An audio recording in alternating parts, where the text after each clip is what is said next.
You're tuned in to More Living with Jim Brogan, broadcast live from the Brogan Financial Studios at News Talk 98.7, where old-fashioned values, expert knowledge, and genuine understanding come together to give you the retirement straight talk you deserve. Jim's a former National Advisor of the Year recipient and a financial educator, and he's here today to talk about how you can live out the best years of your life.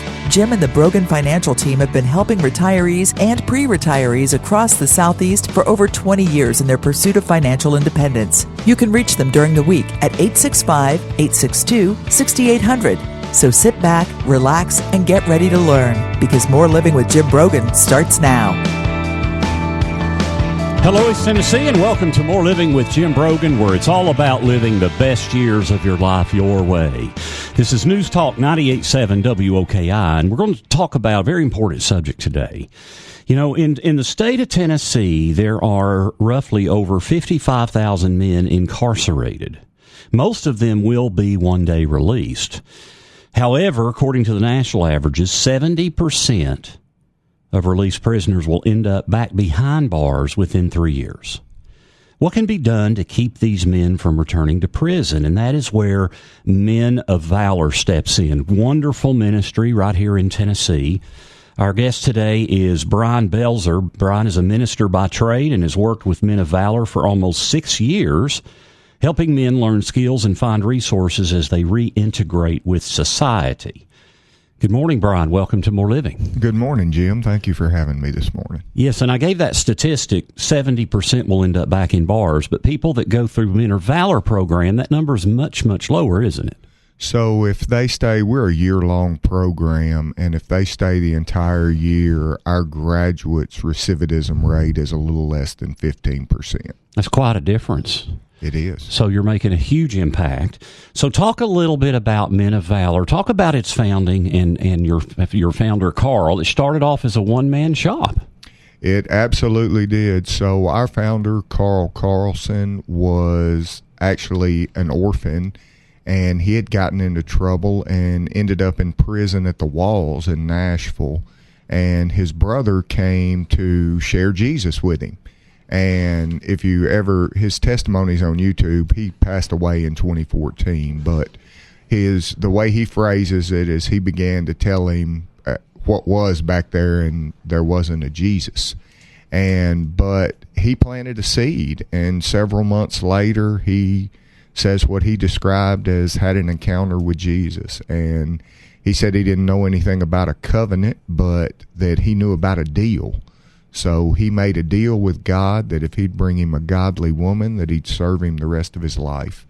And he went to Trevecca University in Nashville as part of a release reentry program, and got his degree where he met his wife, Karen, and they started a program called YCAP initially that was for orphans and group homes. He went on a sabbatical, and he went to, while he was gone, one of his kids that he had in his group home had gone to prison. And Carl went to see him in prison. It swore he was never going back to prison again. And he went to see that one guy, and when they got finished, one of the other guys said, "Hey, are you going to come back again?" And Carl said, "Well, yeah, I'm going to come back and see him again." And he said, "Can I sit in with you guys?" And really, that's how Men of Valor was born. In the prison system, was him going in to see one guy and just others wanting to join in. And how many serve full-time with Men of Valor, and then how many total if you include even people in part-time that serve in ministry? We now have a staff of about 65, I believe. Wow. It seems like it changes every day. Total volunteers that help us at both campuses in Nashville and Knoxville, that number's somewhere between 400 and 500 people a year. That we can't staff what we need to do and do it without volunteers. I imagine so. Yeah, I would think so. Most efficient nonprofits, that's absolutely the case. Now, how did you, Brian, get involved with Men of Valor, and then what are you doing now with Men of Valor? So I came to Men of Valor. I have a history very similar to a lot of our guys. Right here in Knoxville, when I was 19 years old, I went to prison for second-degree murder. And I served a little over 20 years in the Tennessee Department of Correction. And when I got out, my family owned swimming pool businesses. So for a while I was doing swimming pools, but I knew God had called me to ministry. And so I was in Nashville at the time and had started looking, and Men of Valor kept popping up. So I went down. So our campus in Nashville, we call Valor Ridge. It opened September of 2018, and we have the capacity there to serve 93 men. We're currently building a workforce development center there. It's on 22 acres. Mm-hmm. It's a beautiful campus. So I went down there for a class just to sit in, and I'd never been more sure in my life I was exactly where God wanted me to be. That's great. So you're really called to it.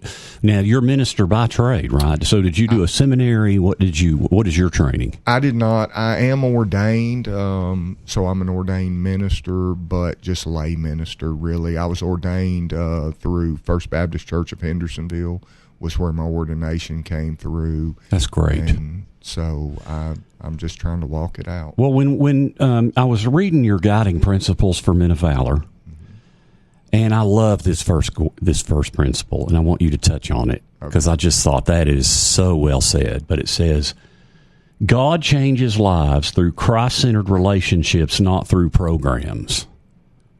Can you expand on that? So we function and operate under what we would consider to be Jesus's model.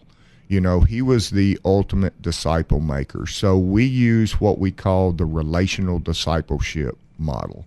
And what that looks like is we share the Gospels with everybody in the prison. Then as guys are getting closer to release, they can apply to come to our aftercare program. So when they apply to come, we have prison ministers assigned to every prison in the state of Tennessee. We have some sort of programming in all the prisons and about 40 of the county jails now as well in Tennessee.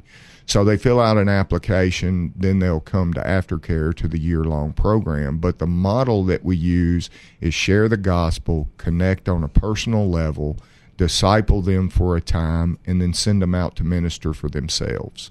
And out of our 65 staff, probably 25% of our staff are actually graduates of our program that have come So they've been there and can really have a meaningful connection. Yes. With the people they're trying to minister to. And it gives, a lot of times you can't teach me if you can't reach me sometimes. And, Anthony Charles, who's our Tennessee program director, he was actually incarcerated as well. And so our lives can serve as a hope that there is life after incarceration, and it doesn't have to look like what people typically thought it was. There are hurdles. There are things that are, I still, as a convicted felon, 20 years later, I still have repercussions from that I can't do anything about. I can't pass a background check and rent an apartment anywhere. There's things that it's these stigmas that never go away.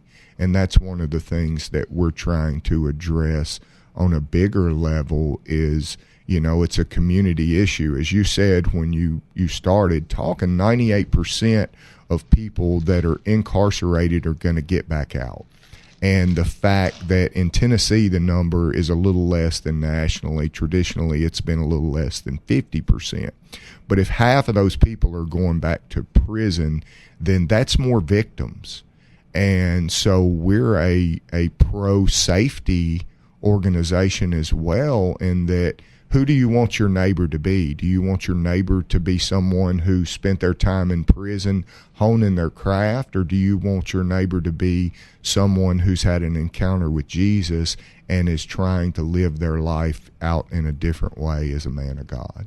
Well, and the recidivism rate under 15% with a national average of 70%. I mean, that's just what an impact on our communities throughout Tennessee. Let's talk about Tennessee real quickly here. In 2024, Tennessee's crime rate per 100,000, 672 offenses.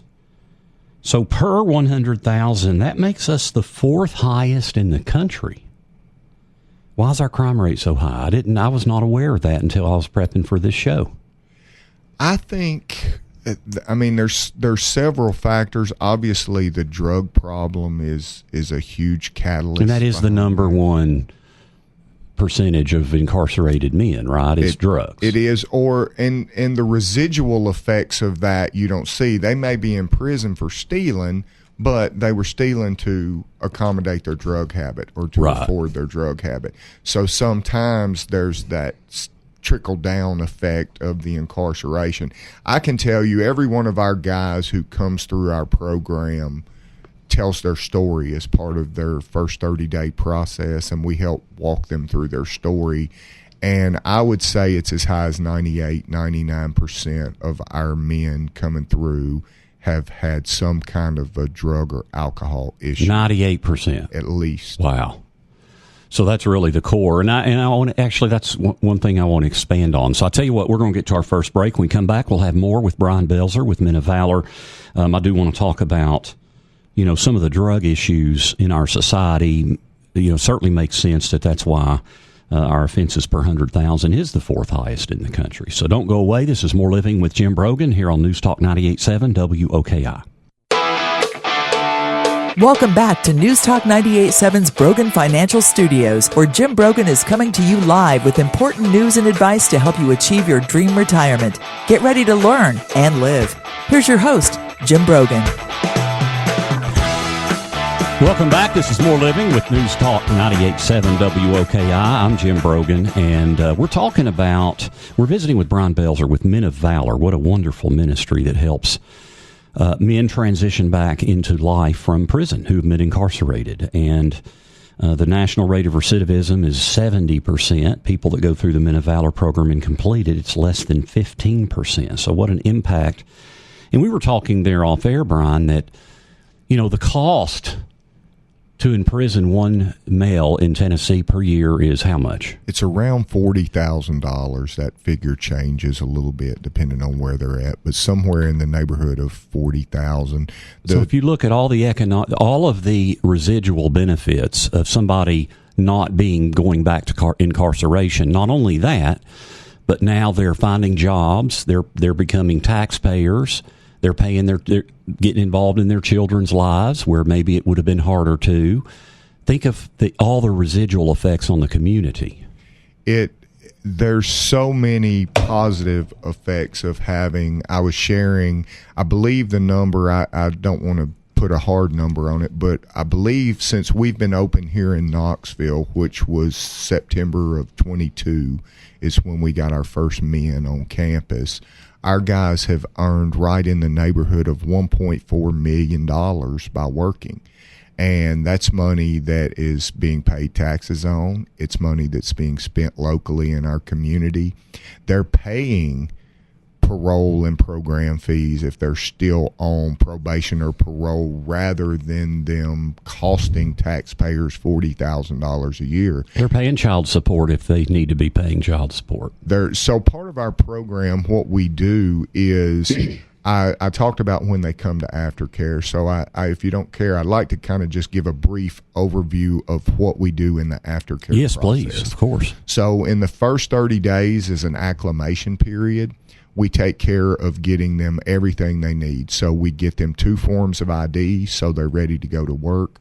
As soon as they get there, we give them a hygiene backpack. We take them to Walmart, get them groceries. We give them CARM cards to get them clothes. So we take care of all of their immediate needs as soon as they arrive on campus. During that first 30 days, they're going to classes during the day. And yes, everything we do is Jesus-centered, but we're also putting tools on their tool belts. We're doing budgeting class. We're doing credit management classes. We're doing digital literacy to teach them how to work Google and Microsoft. And we're equipping them with tools that are going to help them succeed. Frankly, some of the tools that our school system should be using. About running a budget and balancing a checkbook. Yeah. Our kids don't learn that growing up. No. And so then when they hit day 31, we send them to work with one of our job partners. If anybody needs workers, we have a whole pool and are always looking for extra job partners. But what we ask from our job partners, we call it marrying them, because it's an agreement. We want our guys to make a livable wage. So none of our guys start less than $16 an hour. We want them to have benefits within 90 days. But the plus side for the employers, we transport them to and from work every single day. They're getting random drug screens at least once a month. So our guys are going to be there, and our guys are not going to be high. And what we found is our men are so grateful that somebody has given them a chance that they outperform everybody else in the workplace. And we start getting calls from those job partners, hey, do you have any more guys? Do you have? And they're moving up. We've got guys right now that are working in supervisory roles already with our job partners here in town because of their thankfulness to what a tremendous impact, been given a chance. Yeah. Now let's go to you mentioned 98% or greater youth of the men incarcerated have some sort of a connection to drugs. I know 43% of people in Tennessee prisons are there specifically for drug offenses. Is there a better way to handle drug offenses in your view? That's the $1 million question right there, Jim. I think so. I would say that goes back, and I can even use my own story as a piece of this. So what we've learned through the years is, and I'm going to use the term ACEs, and it stands for Adverse Childhood Experiences. So probably 75 to 80% of our men, they've got 10 ACEs that have been identified, and the more of those you have, the more likely you are to have issues in life. And there are things like divorce, drug use in the home, an incarcerated parent, physical abuse, sexual abuse, emotional abuse, suicide attempts in the home, mental illness in the home. And what's happened is most of our guys' stories are exactly the same. Some of these things were going on, the traumas were different. And usually by 10 or 11 years old, they either started drinking or usually it was smoking pot to mask those emotions. They didn't have anybody coming alongside of them to help them navigate through those things, and they just started using drugs or alcohol to put a Band-Aid on it. Then by the time they're 16, 18 years old, that's taken on a life of its own. And the statistic of 40 whatever percent of people that are incarcerated or over drugs are specific to drug offenses.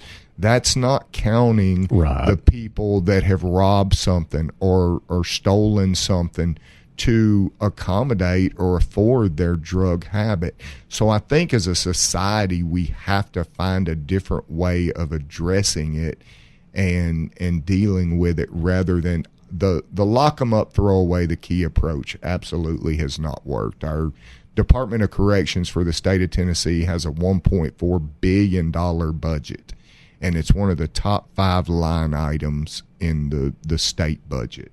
So, I mean, our approach so far has not worked.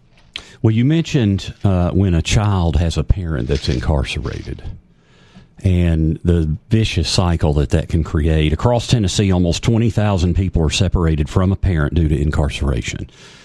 So how does one parent in prison expand on the effect that has on children and families? So if you've been incarcerated, and I'm this statistic, so I know it, your children are 7 times more likely to end up in prison than somebody who did not have an incarcerated parent. The way we try to address that at Men of Valor is we also have what we call the Family Children's Ministry. So when a guy comes into our program, we also reach out to his family and children if he has them. And we start to send them cards. We send them a welcome pack. We send at different times through the year, we send them gift packages for Valentine's Day, for Easter, and everything's Jesus-centered. We send them backpacks for back to school, to start back to school with. We adopt every one of the children in of our guys for Christmas, and each one of them gets $150 in Christmas presents through the ministry.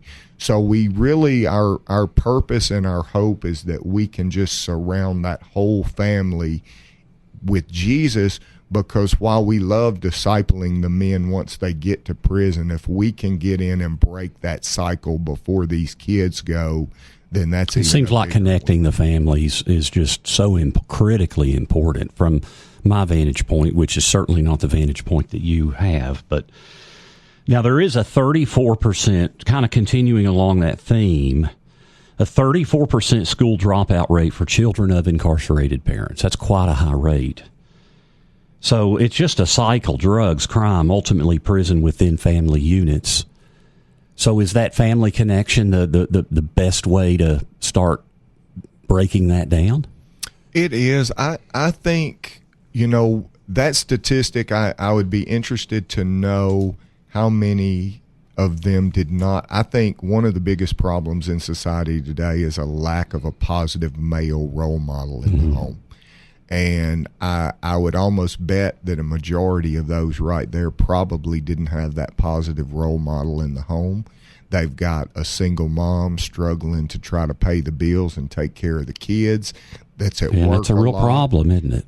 And they're left to their own devices while the mother or the caregiver is out trying to take care of paying the bills. And I think that's probably where that stems from. Yeah, that's a great point. Talk a little bit about Valor Village. Valor Ridge or Valor Way. Okay, talk about this. My apologies. Sorry, that's okay. So Valor Ridge is our campus in Nashville for our reentry aftercare facility. We call it a discipleship academy is what we call both of them. So Valor Ridge is 22 acres in Nashville, and we can serve 93 men. Here in Knoxville, this was our first expansion for Men of Valor ever. And we have what we call Valor Way here. It's down on Jessamine, and we have the capacity to serve 30 men there.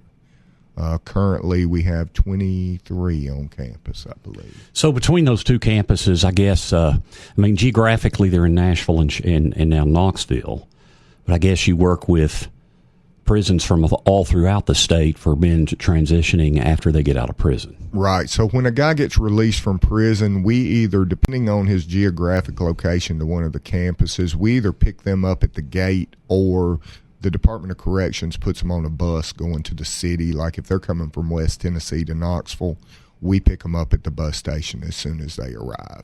Okay. And of course, you're obviously getting involved in the prison system while they're incarcerated, and then how do you identify the most appropriate people to then come through your program? Like I said, so we do groups, what we call D groups or discipleship groups is kind of the staple of our program. In the prisons. In the prisons, out of the prison, even our staff do the same thing. It's a journaling program. We've written what we call the Pathway to Life reading plan. And so you read and journal every day on scriptures that are on what you read.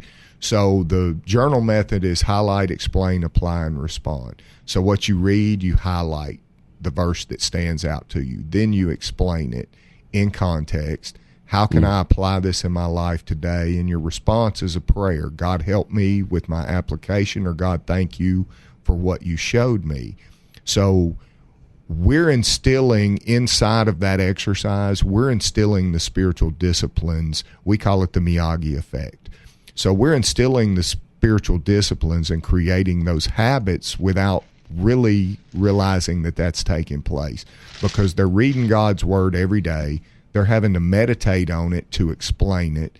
They're applying it in their life. They're praying to God, and it also has a memory verse each week that we memorize that goes along with it.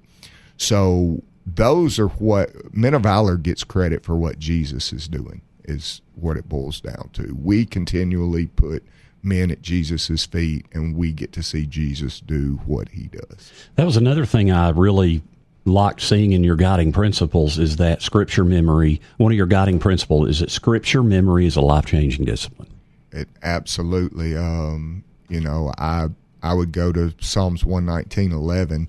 It says, I've hidden your word in my heart so that I might not sin against you.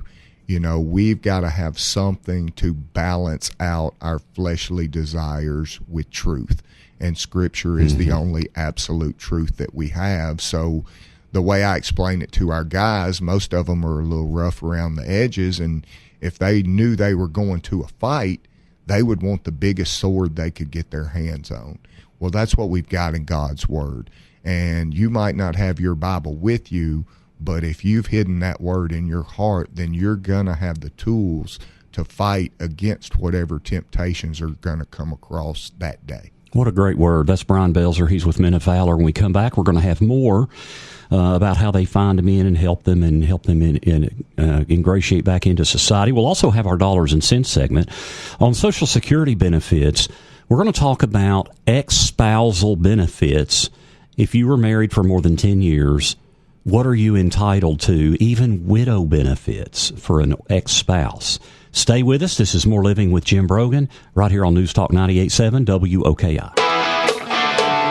Welcome back to News Talk 98.7's Brogan Financial Studios, where Jim Brogan is coming to you live with important news and advice to help you achieve your dream retirement. Get ready to learn and live. Here's your host, Jim Brogan. This is More Living with Jim Brogan, where it's all about living the best years of your life your way. As we're visiting with Brian Belzer with Men of Valor right here on News Talk 98.7. We're going to get back to Brian. I want to talk a little bit about what they do throughout their 1 year. You know, we talked about that 30-day aftercare program, and then they do so much more throughout the year. We're going to get back to Brian in just a minute. However, it is time for dollars and cents. Want to be sure you are getting the most out of your retirement? For all the years of your retirement? That's the primary goal of More Living with Jim Brogan and our Dollars and Cents segment, where we provide you with an important financial tip that will help positively impact the quality of your life in retirement. And now, here's Jim with this week's Dollars and Cents tip. Understanding ex-spouse Social Security benefits often goes unclaimed. Many ex-spouses are eligible for either spousal or widow benefits from a prior marriage, and they go unclaimed frequently. So what are you eligible for? Well, first off, to be eligible for these benefits, you have to have been married for 10 years. So you'll have to show a marriage certificate and a divorce decree or a divorce agreement showing the 10 years of marriage. You know, when it comes to spousal benefits, traditionally, Social Security is pretty good at connecting all the dots in the system. And, you know, the lower earning spouse gets the greater of their own benefit or half of their spouse's benefit. So like my wife, who worked primarily in the home for a good part of our married life, half of my benefit is going to be worth more than her full benefit. So she'll get half of mine, as long as I'm drawing. Well, the same thing is true for ex-spousal benefits. The only thing is, to get the ex-spouse, to get that same spousal benefit, your ex-spouse does not have to be drawing Social Security. So you can get that ex-spouse benefit, but they're not going to connect the dots in the system. You're going to have to connect those dots for them. And then perhaps the most overlooked benefit of all, the widow or widower benefit. When your ex-spouse passes away, if their full benefit is higher than yours, you then get the widow benefit as if you were still married at their time of death. It doesn't matter if they remarried. Doesn't matter if they have 3 ex-spouses. You're entitled to that benefit. Now, if you remarry, you're no longer entitled to that benefit if you're a divorced spouse.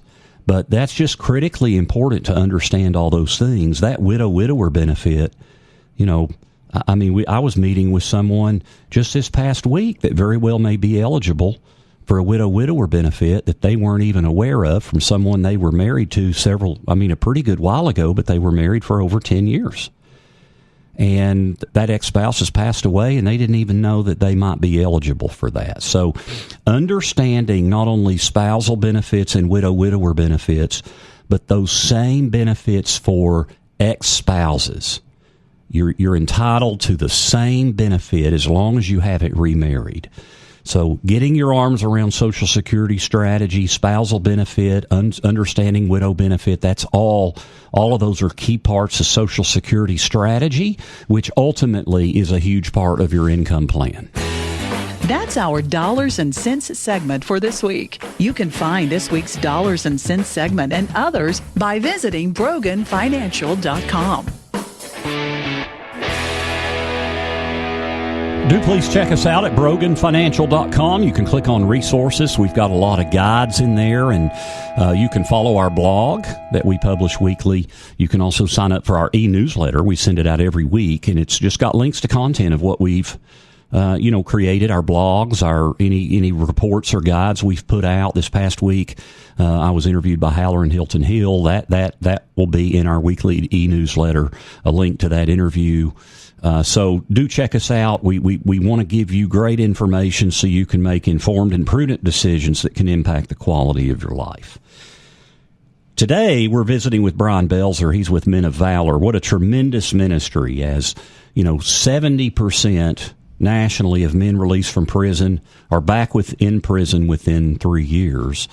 But the men that go through the full 1-year program with Men of Valor, less than 15% end up back in prison within 3 years. It's a remarkable number. Now, Brian, you talked about that first 30 days, the aftercare, but it's a year-long program. So talk about, I believe you have 4 quarters there. Talk a little bit about what happens as somebody continues that journey through that year.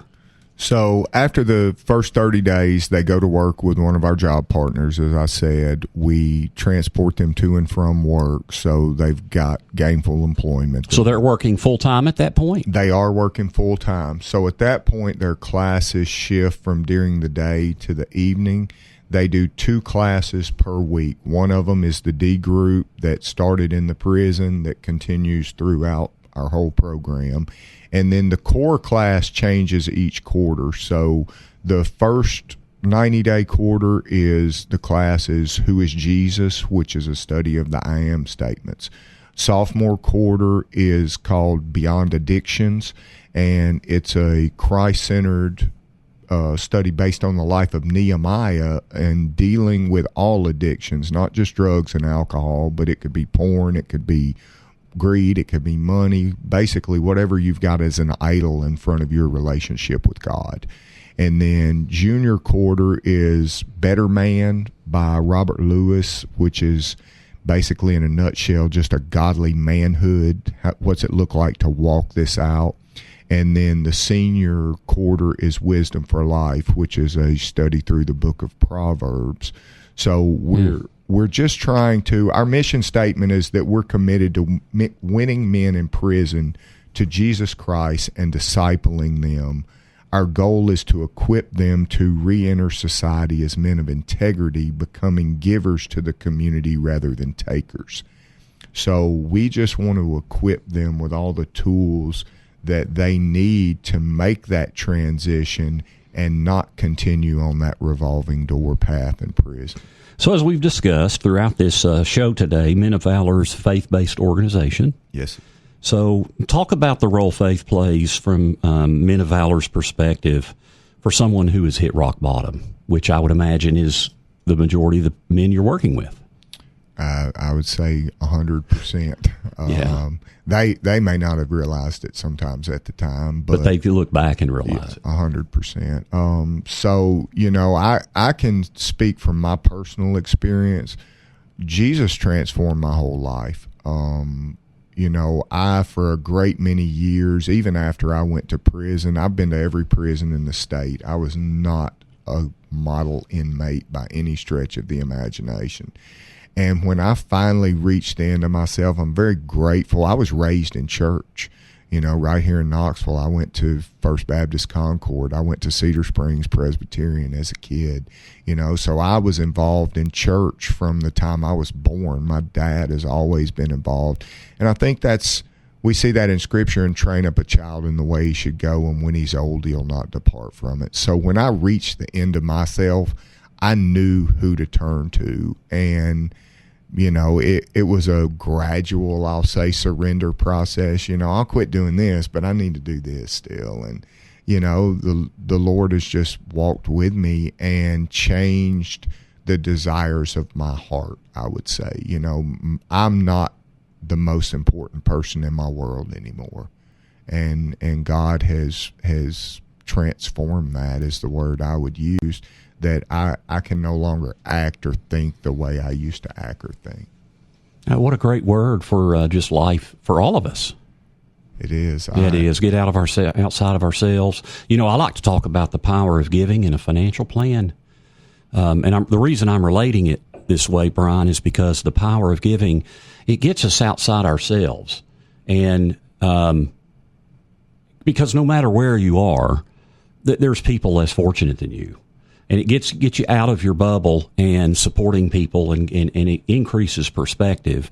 They asked J.D. Rockefeller how much is enough, how much money's enough, and he said a little bit more. Because if that's the goal, it's always a little bit more. But when you give, and of course I'm talking about financial giving, but there are a lot of other ways to give. But when you give, you get outside yourself, and it helps our money-life balance, which is so critically important. How can people find, you're a 501c3. We are. So how can people find out more about Men of Valor and potentially give to Men of Valor?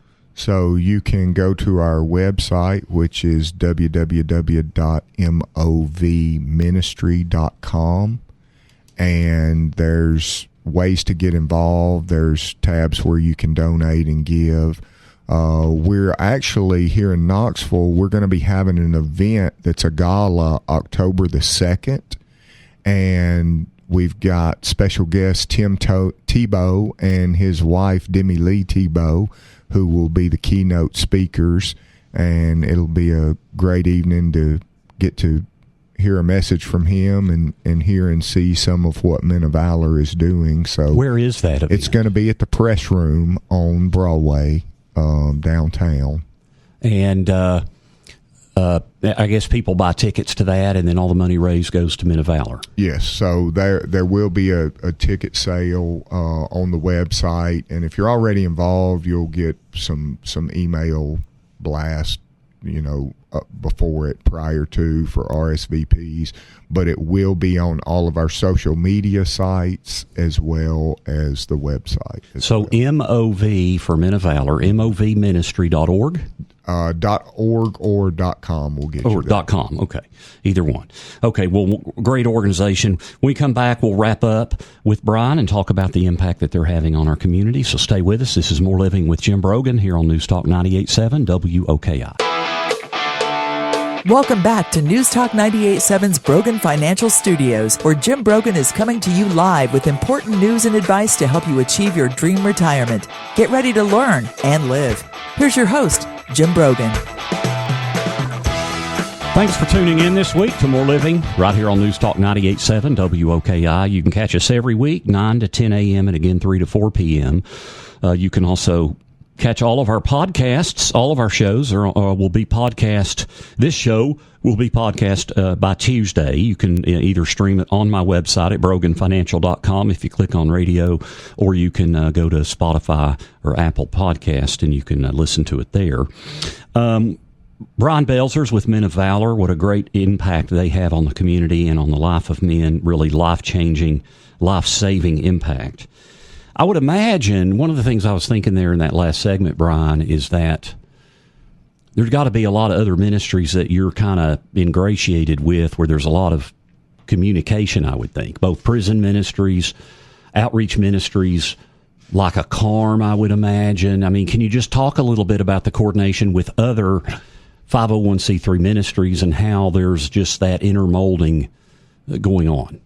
So we work with a lot of the local nonprofits. CARM is one, Care Cuts is one. Our guys, one of the things that they do is they do 4 hours of community service every week as well.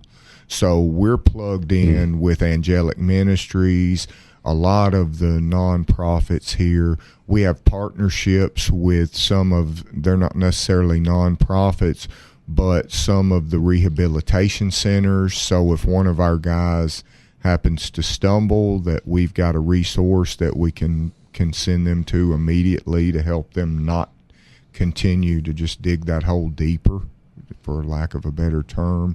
But so it's a community effort to come alongside of these men and afford them the opportunity for success. I'd imagine that there are also in-prison ministries that you coordinate with in terms of identifying men for the program and getting them into the D group and all those things, I would think. We do.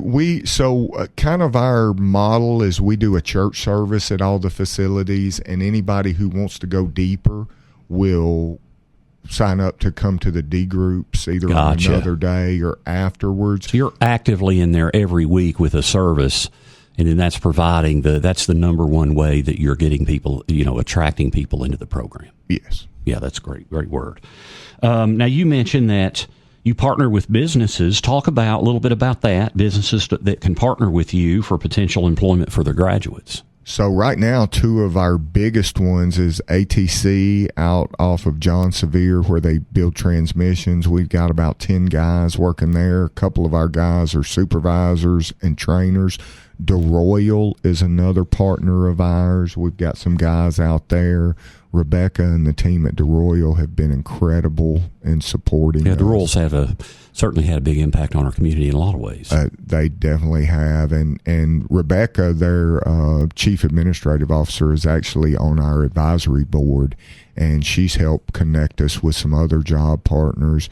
We're partnered with Lawn Doctor, L&M Ornamental, Swiss Technologies. We've got several partners in town that our guys, Quality Steel is another one that we've got 5 or 6 guys working at right now. So for business owners listening, that's something that could be a very fruitful relationship if all the parties connect and are on the same page. Absolutely. We've, like I said, what generally happens is business owners are friends with other business owners, and they'll hear that these guys are working the way they are, and they'll reach out to us and say, hey, my friend so-and-so has some of your guys. Do you have some more guys that y'all could send to work? Because they really will. If you get 4 or 5 of them in there, they've got Jesus on the lips, and they will change the whole culture of a workforce. At some of these construction sites, they're praying before they eat lunch. And got other people joining in praying with them now. So it's fabulous to watch God work. Now, you mentioned it's movministry.com, and I had discussed the power of giving. But any great nonprofit, I imagine, depends on a lot of volunteers. So how can volunteers get involved in giving with their time, which sometimes can be as important or even more important than giving money? Absolutely. So each one of our men is paired with a mentor somewhere around their 60 to 90 day mark. We want just a godly man to walk alongside of them. I tell people you don't have to be a Bible teacher. You don't have to be a professor in theology. We just want godly men. Our premise is if we put enough godly men in their foxhole, we know it's not if something happens, it's when something comes up. And if they will just take a minute and ask for some counsel from some of the people we've been able to place around them, then a lot of times that decision changes the whole trajectory. We can also, women can get involved with the family ministry and ministering to the moms, the caregivers, the children. For those who are Bible teachers, we have some opportunities to facilitate some classes. Pretty much everybody can come. I would invite everybody who's listening Monday mornings on our campus at 211 Jessamine. We have a group called Put a Word on It, and we've probably got 18 to 20 volunteers that come to that class every week. That's awesome. Well, Brian Belzer, we could talk for hours. I can't believe we're out of time. We've learned great things. Again, Men of Valor, it's MOV for Men of Valor, movministry.com. Thank you so much for taking time out of your busy schedule to share all the great things y'all are doing throughout Tennessee and about to start in Florida, I might add. We are. About to start in Florida. So thank you, Brian. Thank you for having us, Jim. We really appreciate the opportunity. Absolutely. So we've been discussing the benefit of greater community, because greater community provides for more living, so you can live the best years of your life your way. Many thanks to Wayne for engineering the show, Jill for helping produce the show. You've been listening to More Living with Jim Brogan right here on News Talk 98.7 WOKI. The views expressed by Jim Brogan and his guests are not that of Cumulus Media. Any discussion of financial, legal, and tax planning strategies is not intended to be individualized advice and is general in nature. Always consult with your advisor for advice specific to your needs. This program's content does not represent a recommendation of any particular security, strategy, or investment by Jim Brogan or Brogan Financial Incorporated.